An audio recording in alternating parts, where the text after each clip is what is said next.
Hello दोस्तों, कैसे हैं आप सब। माँ सतवंती क्लास में आप सबका स्वागत है। माँ सतवंती क्लास में हम एंशंट हिस्ट्री की जो लूसेंट जीके सीरीज़ शुरू कर चुके हैं, उसमें हमारी 12 क्लास अपलोड हो चुकी हैं और ये हमारी 13वीं क्लास है, 13th क्लास है। इससे पहले हमने कई चैप्टर्स कवर किए हैं।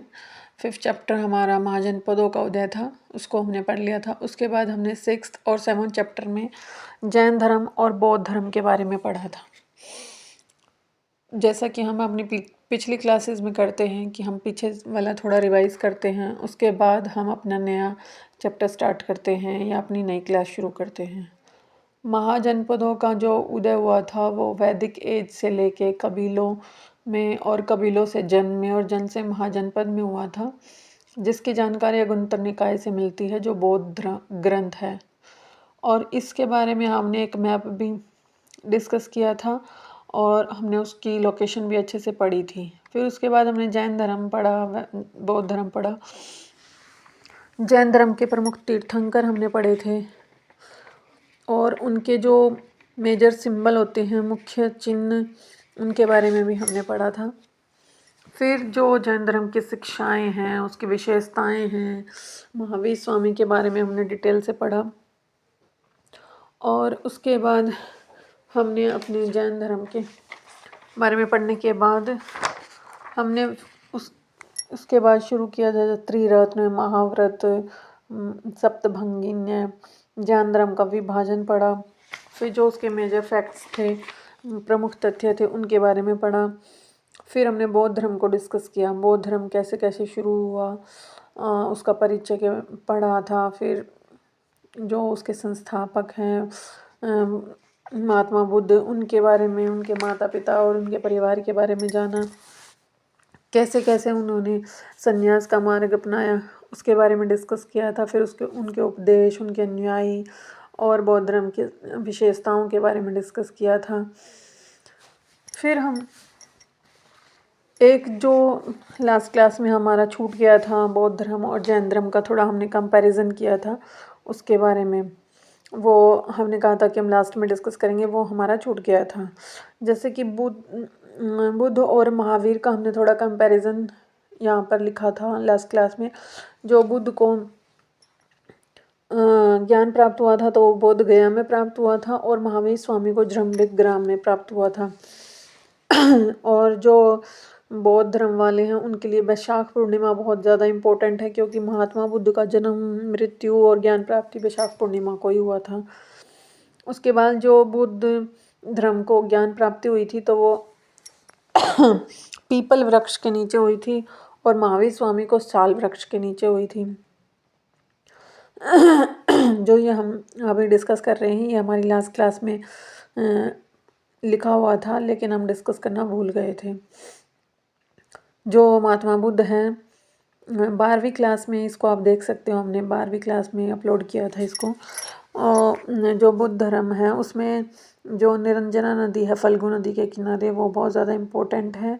और महावीर स्वामी के जैन धर्म में ऋजुपालिका नदी पर इनको ज्ञान की प्राप्ति हुई थी, वो ज़्यादा इम्पोर्टेंट है। और जो महात्मा बुद्ध हैं वो ज्ञान की प्राप्ति के बाद बुद्ध कहलाए, और जो महावीर स्वामी हैं वो ज्ञान की प्राप्ति के बाद जिन्न विजेता और निर्ग्रंथ कहलाए। चलिए अब शुरू करते हैं हम आज की क्लास। जो बौद्ध धर्म है, बौद्ध धर्म में जो दुख दूर करने का मार्ग है वो इस तरह से दर्शाया गया है कि अष्टांगिक मार्ग 10 शील को अपना लो और आपको के दुख दूर हो जाएंगे। जो इसमें नोट दिया गया है लूसेंट में, उसमें बताया गया है कि निर्वाण कैसे प्राप्त कर सकते हैं। जीवन मरण के से मुक्ति प्राप्त करने के लिए, और जो प्रतीक है इसका वो पद चिन्ह है। तो जो अष्टांगिक मार्ग हैं बौद्ध धर्म में वो कौन से हैं ये देख सकते हैं हम। सम्यक दृष्टि, राइट ऑब्जर्वेशन, सम्यक संकल्प, संयमक वाणी, सम्यक क्रमांत, सम्यक आजीवन और सम्यक व्यायाम, सम्यक स्मृति, सम्यक समाधि। और इसके साथ साथ हमने इंग्लिश मीडियम के स्टूडेंट्स का भी पूरा ध्यान रखा है, और इसमें साथ में इंग्लिश मीडियम भी डाला है कि जो सम्यक दृष्टि है, right observation, right determination, right speech, right action, right livelihood और right exercise, right memory, right meditation, ये सब हम इंग्लिश वाले स्टूडेंट्स के लिए भी बता रहे हैं कि कैसे कैसे करना चाहिए। और इसी के साथ साथ जो कंपैरिजन है वो जैन धर्म में, जैसा कि हमने यहाँ पे थोड़ा सा शो किया है कि सम्यक ज्ञान, सम्यक दृष्टि, सम्यक दर्शन, सम्यक आचरण, ऐसे जैन धर्म में भी बताया गया है कि जो राइट नॉलेज होनी चाहिए, राइट फेथ होना चाहिए और राइट एक्शन होना चाहिए, उसी के थ्रू हम ज्ञान प्राप्त कर सकते हैं और जीवन मरण के चक्र से मुक्ति पा सकते हैं और निर्वाण प्राप्त कर सकते हैं। ये ही मार्ग अल्टीमेटली कुल मिलाकर आता है, और सब धर्म इसी बात को कहते हैं। सबका कहने का तरीका थोड़ा अलग हो सकता है, लेकिन अल्टीमेटली जो कुल मिलाकर बात वही होती है कि जो हम कर रहे हैं, जो हमारे काम हैं वो ठीक होने चाहिए। हमें हमारा आचरण व्यवहार ठीक होना चाहिए, हमारा ज्ञान ठीक होना चाहिए, और जो हमारा दर्शन है, हमारा दूसरों के साथ व्यवहार है, दूसरों के साथ जो खुद के लिए व्यवहार अच्छा ना लगे वो हमें दूसरों के लिए भी नहीं करना चाहिए। सही बात सारी टोटल मिला के यही होती है। एक और हमने इसमें डायग्राम बनाने की कोशिश की है, अगर आप समझ पाओ तो, कि जो right view, right intention, right speech, right action, right livelihood, right effort, right concentration, right mindfulness, कि जो हमारा ज्ञान है, जो हमारा देखने का तरीका है, नज़रिया है, वो ठीक होना चाहिए। हमारा संकल्प सही होना चाहिए, हमें गलत संकल्प नहीं लेने चाहिए, हमारी वाणी सही होनी चाहिए, हमारे कर्म अच्छे होने चाहिए। जो हम आजीविका कमाते हैं वो किसी के दिल को दुखा के या किसी का हक मार के नहीं, हमने अपनी आजीविका को कमाना चाहिए। सही तरीके से हमें अपनी आजीविका कमानी चाहिए, जिससे कि वो हमारे लिए सही हो। अगर हम गलत तरीके से कोई पैसा अर्न करेंगे, कोई पैसा इकट्ठा करेंगे, किसी का हक छीन कर अपने बच्चों के लिए हम उस पैसे को इकट्ठा करेंगे, तो वो हमारे बच्चों के भी काम नहीं आएगा, और दूसरे की भी बद्दुआएं हमारे बच्चों को लगेंगी। तो हमें सही तरीके से और सही मार्ग से अपनी आजीविका कमानी चाहिए। हमें सही तरह से व्यायाम भी करना चाहिए अपने शरीर के लिए। हमारी जो मेमोरी है, जो हमारी स्मृति है, जो वो भी सही होनी चाहिए, और हमारा जो समाधि है, जो मेडिटेशन की वो एक्शन है, जो पोजीशन है या फिर जो तरीका है, वो भी सही होना चाहिए। हमें अपने तरफ से सही सही काम करने चाहिए, किसी के लिए गलत नहीं करना चाहिए, किसी के लिए गलत नहीं सोचना चाहिए कि अपनी खुशी के लिए हम दूसरों के फीलिंग्स का ध्यान ना रखें और दूसरों को दुख पहुंचाकर अपनी खुशियों को ढूंढें। ये चीज़ गलत है।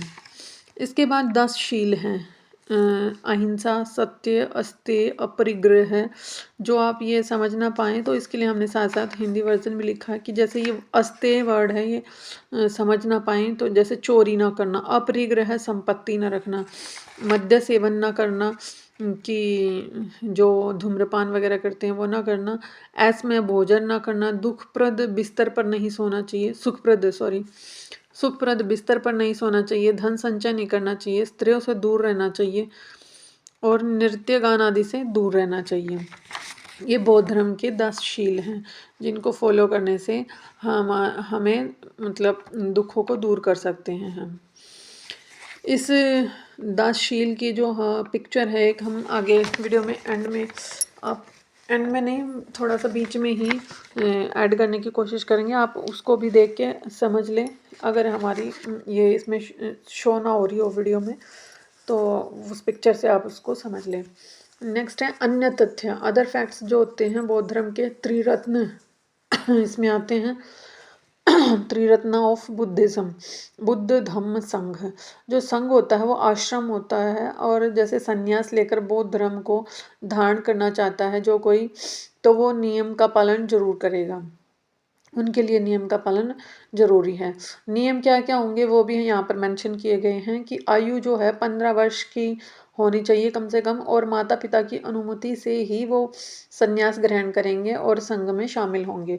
और स्त्रियों को पहले प्रवेश नहीं दिया गया था स्टार्टिंग में, बाद में इनको स्त्रियों को भी इसमें संघ में प्रवेश की अनुमति दी गई। और प्रवेश की जो परंपरा है, रिचुअल्स है, जो रस्म है, उसको उपसंपदा का संस्कार कहा जाता है या प्रवेश संस्कार कहा जाता है। और उसके बाद जो बुद्ध के अनुयायी थे वो मध्यम मार्ग अपनाते थे, बिल्कुल कठोर और बिल्कुल लीनियंट सरल मार्ग नहीं अपनाते थे। जैसे संन्यास जो लेकर संघ में शामिल होते थे तो उनको भिक्षु कहते थे, और जो गृहस्थ जीवन के साथ साथ बुद्ध धर्म के अनुयायी थे उनको उपासक कहा जाता था। उसके बाद वैशाख पूर्णिमा इस धर्म में काफ़ी इम्पोर्टेंट मानी गई है। बुद्ध का जन्म, ज्ञान प्राप्ति और मृत्यु इसी दिन हुई थे, और ये सबसे पवित्र दिन माना जाता है बौद्ध धर्म के लिए।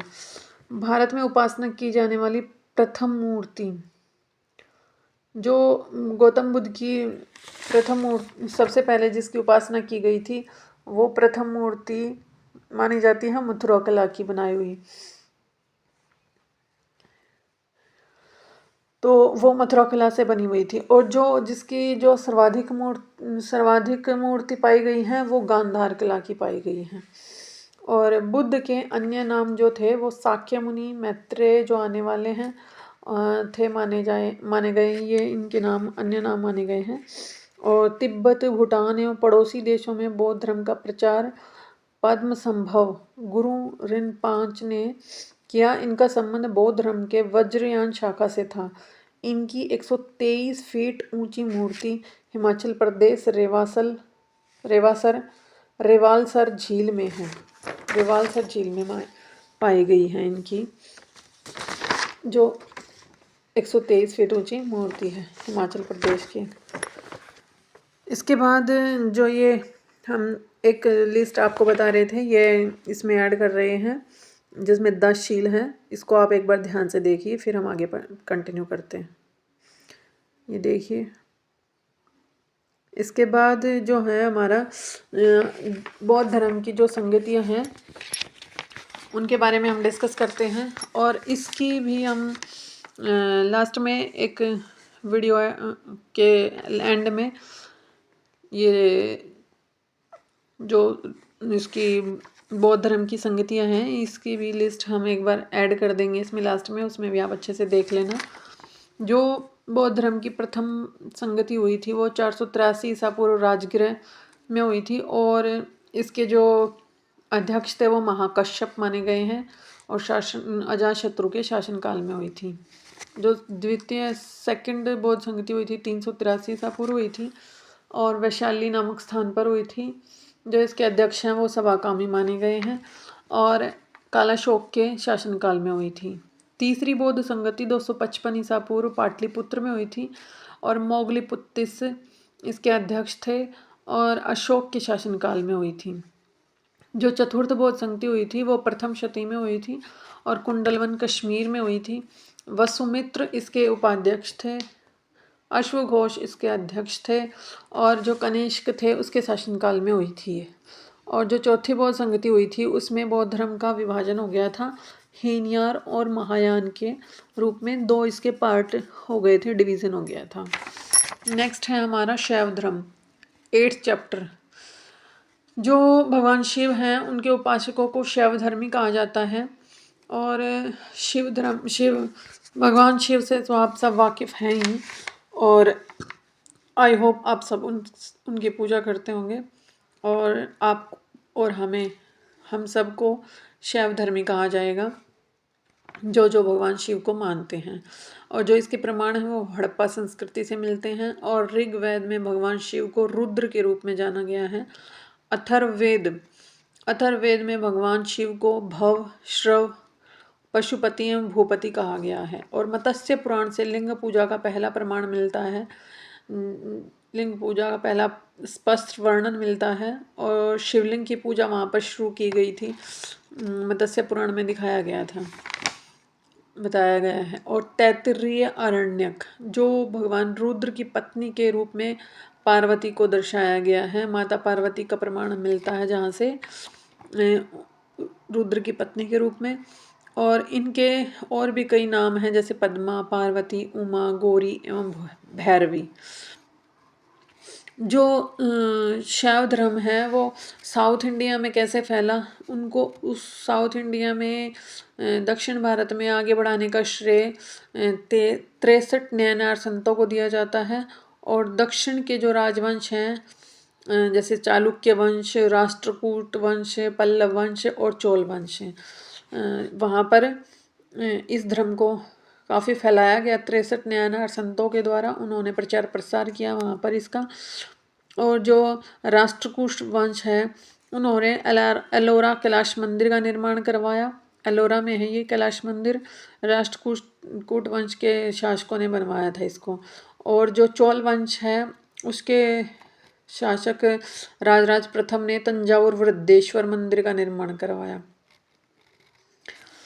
इसके बाद जो कुषाण शासकों की मुद्रा है उस पर भी शिव और नंदी की आकृति मिली है मुद्रा पर। और शैव संप्रदाय में जो वामन पुराण है उसमें 4 संप्रदाय माने गए हैं: पाशुपत शैव संप्रदाय, कापालिक संप्रदाय, कालामुख संप्रदाय और लिंगायत संप्रदाय। जो पाशुपत शैव संप्रदाय है उसके संस्थापक हैं लाकुलिश, भगवान शिव के 18 अवतारों में से एक है और सर्वाधिक प्राचीन शिव संप्रदाय है। अनुयायी इसके पंचार्थिक हैं और प्रमुख ग्रंथ पाशुपत सूत्र हैं। इष्ट देव भैरव, प्रमुख केंद्र श्रीशैल। और जो ये है ये कापालिक शैव संप्रदाय से रिलेटेड है कि इसके इष्ट देव भैरव थे और प्रमुख केंद्र श्रीशैल था। अब बारी आती है कालामुख शैव संप्रदाय की। जो इसके अनुयायी थे वो महाव्रतधर थे। लिंगायत शैव संप्रदाय ये हमारा 4th संप्रदाय है। दक्षिण भारत में प्रचलित शैव संप्रदाय ये दक्षिण भारत में काफ़ी ज़्यादा फेमस था और इसके जो ग्रंथ था वो शून्य संपादने माना जाता है। और इसके प्रवर्तक थे अल्लभ प्रभु तथा उसके शिष्य वासव। और अन्य नाम क्या क्या हैं इसके: जंगम वीर शिव संप्रदाय। एक लूशन में जो नोट दिया गया है वो भी हम आपसे शेयर कर लेते हैं कि 10वीं शताब्दी में मत्स्येंद्र नाथ ने नाथ संप्रदाय की स्थापना की थी और इस संप्रदाय का व्यापक प्रचार प्रसार बाबा गोरखनाथ के समय में हुआ था। तो ये हमने आपके सामने जो जैन धर्म बौद्ध धर्म था उसका जो पार्ट बचा हुआ था उसको कंप्लीट कर दिया है। बौद्ध धर्म का हमारा थोड़ा सा पार्ट बचा हुआ था और हमने शैव संप्रदाय के बारे में आज आपसे डिस्कस किया है 8th चैप्टर में। और शैव संप्रदाय हमारा ऑलमोस्ट कंप्लीट हो गया है। अब हम आगे जिस भी चैप्टर के बारे में पढ़ेंगे उसके बारे में आपसे नेक्स्ट वीडियो में मिलेंगे। काफ़ी बड़ी वीडियो हो गई है, फिर ज़्यादा बड़ी बड़ी वीडियोस देखने का मन भी नहीं करता और थोड़ा थोड़ा पढ़ना चाहिए ताकि जल्दी जल्दी रिवाइज भी हो सके। और आप बार बार इन वीडियोस को वॉच करें। जब भी आप देखें तो पहली वाली वीडियो को एक बार ज़रूर देख लें ताकि आपका रिवीजन हो जाए। थोड़ा बहुत हम बता देते हैं लेकिन सारा नेक्स्ट वीडियो में बताना अच्छा नहीं लगता और बोर भी हो जाते हैं स्टार्टिंग करते ही वीडियो की। तो पहले वाला ही बताते रहेंगे। पहले वाली अगर आपने वीडियो देखी है तो आप सुन के ऐसा लगेगा जैसे कि आप पिछला वाला ही पढ़ रहे हो। मैं थोड़ा थोड़ा हिंट दे देती हूँ क्यों हमने क्या पढ़ा था ताकि लिंक बन सके और हमारा कंटिन्यूटी बन सके। लेकिन अगर आपको बार बार इन चीज़ों को याद करना तो बार बार सुनना भी होगा और याद करने के लिए बार बार इस वीडियोस को देखना होगा, वॉच करना होगा। और अगर आपको ये वीडियोस अच्छी लगे तो लाइक ज़रूर करें। काफ़ी मेहनत लगती है वीडियोस को बनाने में। और अपने दोस्तों को शेयर करें ताकि वो भी इस नॉलेज को अपने दोस्तों तक पहुंचा सकें और अपनी जैसे आप अपनी नॉलेज बढ़ा रहे हैं वो भी अपनी नॉलेज ज़रूर बढ़ाएं। थैंक यू दोस्तों, हैव ए नाइस डे। हमारी वीडियोस को लाइक करें, शेयर करें और हमारे चैनल को अगर अभी तक आपने सब्सक्राइब नहीं किया है तो आप इस चैनल को सब्सक्राइब कर लें ताकि आपको अच्छे से अच्छे वीडियोस के नोटिफिकेशन मिलते रहें और बेल आइकन को प्रेस कर लें ताकि आपको टाइमली वीडियो का नोटिफिकेशन मिल जाए। Thank you, have a nice day.